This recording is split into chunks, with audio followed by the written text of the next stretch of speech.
हाय, hello, नमस्कार. पुन्हा एकदा सगळ्यांचं आपल्या यूट्यूब चॅनलमध्ये स्वागत आहे. तर परवाच्या व्हिडिओमध्ये सांगितल्याप्रमाणे मी तुम्हाला आज झाड झाड दाखवणार आहे. परवाच्या व्हिडिओमध्ये तुम्हाला ती फळं दाखवली. आता आमच्याकडे ह्या दिवसांमध्ये थंडीमध्ये छानपैकी ही फळं तयार होतात. तर त्याची 2-3 नावंसुद्धा मी सांगितली आहेत. त्यातलंच हे काल परवा जे दाखवलं तुम्हाला, ते एक होतं. त्यांना तुडतुड्या म्हणतात. आणि तुमच्याकडे काय म्हणतात तर नक्की कमेंट करून सांगा. एकदम गोड आणि अशी बुळबुळीत लागतात आणि औषधी पण आहे. त्यातल्या ज्या बिया आहेत त्या चावून खायला सांगतात. तर आम्ही जेव्हा खायचो लहानपणी तेव्हा आम्हाला आजी वगैरे सांगायची की त्या बिया असतात त्या टाकायच्या नाही, त्या बिया चावून खायच्या. सो त्या पण एक मस्त लागतात बिया. आणि म्हटलं चला, आणि तुम्हाला मी त्या व्हिडिओमध्ये बोलली होती की त्याचं झाड पण दाखवेन, आणि याआधी पण मी दाखवलंसुद्धा आहे. पण आता ह्या दिवसांमध्ये पानं गळायला चालू होतात झाडांची. तर त्यांची पण पानं गळायला चालू झाली आहेत आणि कीड वगैरे लागते पानांना. पण तुम्हाला मी दाखवले, सो तुम्ही व्हिडिओमध्ये पण बघू शकता. सो व्हिडिओ जर आवडत नक्की लाईक करा, शेअर करा. आणि आता त्या झाडावरची जी काही फळं आहेत, जी काही तुडतुड्या आहेत, त्या काय सुकलेल्या आहेत, कारण की ऊन खूप पडतं आहे. त्याच्यामुळे आतले जो ओलावापणा आहे तो खूप सुकून जातो. त्याच्यानंतर ती जी फळं आहेत ना ती खराब होऊन जातात, म्हणजे ती खाण्याच्या लागीची होत नाहीत. त्यात जो गोडपणा असतो तो गोडपणा आपल्याला लागत नाही जर तुम्ही खाल्लीत तर. तर सुकलेली नाही खायची, एकदम ओलसर असतात ना ती छान लागतात. जसं मी परवाच्या व्हिडिओमध्ये तुम्हाला दाखवलं.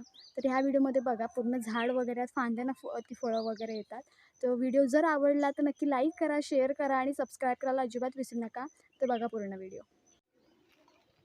तर ना हे ते झाड आहे. आणि आता कसं उन्हाळा आहे त्याच्यामुळे पूर्ण तर सुकून जातं आहे ते.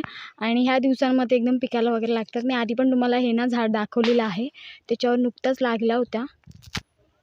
पण तेव्हा एकदम हिरव्या होत्या, पण आता एकदम प्रॉपर मस्तपैकी तयार झालेल्या आहेत. पानं बघा एकदम खरखरीत असतात. आणि ही जी पानं वगैरे आहेत ना, ती गुरं वगैरे पण खातात, चांगली असतात. आणि जे काही गाय वगैरे जेव्हा विते, त्याच्यानंतर वासराला वगैरे जेव्हा खायला वगैरे सुरुवात करतात ना द्यायला, तर त्याच्यामध्ये ही म्हणजे ह्याचा पाळा जास्ती असतो. तर हे पण घातलं जातं. एकदम कोवळं असल्यामुळे त्या गायींना वगैरे किंवा ते वासरं असतात त्यांना खायला घातलं जातं. ते झालं तुम्हाला दाखवते बघा. अशा फांदीवरती येतात सगळ्या, हे बघा. अशा फांदीवरती येतात. आणि आता ह्या बघा तयार आहेत, या बघा मी काढून दाखवते तुम्हाला. हे बघा. तर अशा आहे बघा सगळीकडे आहेत. हे बघा ह्या फांद्यांवरती तुम्हाला दिसतात ना, तर ह्यांना तुडतुड्या बोलतात. आणि ह्या सीझनला ना तयार होतात त्या. तर चला काढूया. हे बघा. आणि खूपच उशीर वगैरे झाला ना किंवा सुकून जातात, खूप ऊन वगैरे असेल ना, तर आतला जो ओलसरपणा आहे ना तो पूर्ण सुकून जातो. आणि मग त्या तिथेच ह्याच्यावरती सुकून जातात. ह्या बघा, हे अशा सुकून जातात, हे बघा एकदम. सो ज्या ह्याच्यामध्ये काढाव्या लागतात बरोबर, काय काय कोळे पण आहेत, पिकल्या नाही आहेत. सो मी थोडंसं दाबून बघते. थोडा कलर बदलला आहे बघा. तर खूप मस्त लागतात, एकदम गोड वगैरे. तर अशा प्रकारे ह्याचं झाड आहे. हे बघा, ह्या एकदम तयार आहेत, हे बघा. सो आता रानामध्ये जरी कधी फिरलो ना तरी इझिली भेटतात. हे बघा.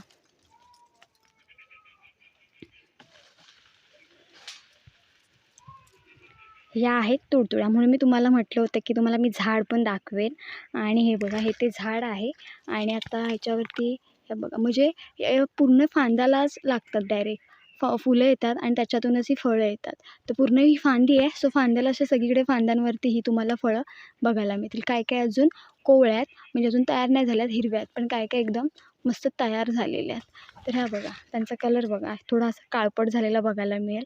पहिले एकदम हिरव्या असतात आणि नंतर ह्या औषधी पण आहेत. त्याच्यामुळे यातल्या बिया वगैरे आहेत ना, खाताना चावून खायच्या. सो मस्त लागतात ह्या. तर अशा प्रकारे हे झाड आहे बघा, हे ते झाड आहे. हे सगळीकडे फांदी आता गेल्यात त्याच्या.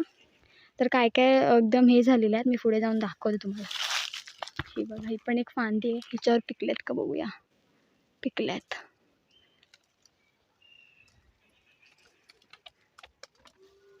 काय काय सुकून गेल्यात, कारण की काढायला टाईम झाला आहे त्याच्यामुळे. सुकून गेला की मग त्या बरोबर नाही लागत, कारण की तो गोडपणा आहे ना तो पूर्ण सुकून जातो. त्याच्यामुळे बरोबर नाही लागत त्या. हा बघा. सो अजून आहेत पुढे. हे बघा, अशा असतात फांद्यांवरती. हे बघा. तर ही जी झाडं आहेत ना इझिली तुम्हाला रानामध्ये बघायला मिळतात. अशा प्रकारची पानं असतात. आता ही पानं थोडी खराब झालीत, पण अशी खरखरीत पानं असतात, हे बघा. तर आता रानात वगैरे सगळीकडे बघायला मिळतील. आणि आता जरी तुम्ही कुठे कोकणात वगैरे येत असाल तर साईडला पण म्हणजे जी काही झाडी असते त्याच्यामध्ये पण ही बघायला मिळतील. तर हे तुडतुड्यांचं झाड आहे आणि नक्की कमेंट करून सांगा की तुमच्याकडे ह्या रानमेव्याला काय म्हणतात? तर आमच्याकडे याच्यामध्ये तुडतुडे असं म्हणतात. तर आता कण्हेरं पण पिकायला स्टार्ट झालेले आहेत, बोकळं पण पिकायला स्टार्ट झाले आहेत. पण बोकळं आम्ही जास्ती खात नाही कारण की खकव खूप लागतो. सो पूर्ण पिकलेलं असेल एकदम प्रॉपर तर खायला काही वाटत नाही. पण थोडं असं कच्चट वगैरे असेल ना तर घशाला खूप खवखव लागतं. त्याच्यामुळे ते जास्ती खात नाही. पण आधी खूप लोकं खायचे आणि जास्त करून मुलं वगैरे खायचे कारण की ते पाडावे लागायचे त्याच्यामुळे. तर अशा प्रकारे मस्तपैकी बोकळं आहेत, त्याच्यानंतर तुडतुडे आहेत, कण्हेरं आहेत, अजून काही रानमेवे आहेत. तर खूप असे प्रकारचे आहेत. तर यातला आता ह्याच सीझनमध्ये ही तुडतुड्या पिकलेल्या आहेत. सो तुम्हाला व्हिडिओ जर आवडला तर नक्की लाईक करा, शेअर करा आणि सबस्क्राईब करायला तर अजिबात विसरू नका. तर आजच्या ह्याच्यामध्ये मी तुम्हाला त्याचं झाडसुद्धा दाखवलं आहे. तर ह्याची खूप मोठीसुद्धा झाडं होतात आणि ह्याला अजिबात काटे नसतात. पण तुडतुड्यांना काटे असतात. आणि दुसरी गोष्ट म्हणजे अशी की तुम्ही बकुळीचं झाड वगैरे ऐकलं असेल किंवा फुलं पण बघितली असेल तर त्यालाच ते बोकळं येतात. त्या झाडाला बोकळं येतात. छोटी-छोटी फुलं येतात व्हाईट कलरची बघितली असेल तुम्ही बकुळीची. तर त्यालाच ती फुलं येतात आणि त्या फुलांच्या ह्याच्यातूनच ती हे लागतात, बोकळं लागतात. तर त्याच्यातूनच बोकळं लागतात. तर हे बघा मस्तपैकी एवढे भेटलेले आहेत. सो आणि काय-काय सुकून गेलेले आहेत, काय-काय अजून तयार नाही झालेले आहेत. तर चला असंच व्हिडिओ घेऊन आपण पुन्हा भेटणार आहोत. तोपर्यंत बाय बाय.